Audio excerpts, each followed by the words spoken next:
capítulo chamase A pedra e as formigas.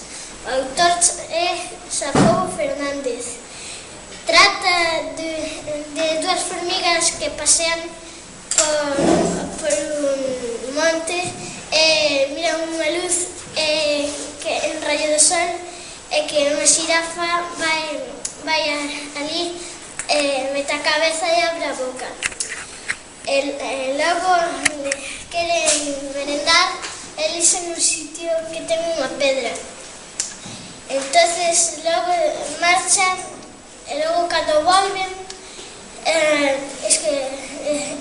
era porque escutaron unha voz de princesa. Como non escutaban,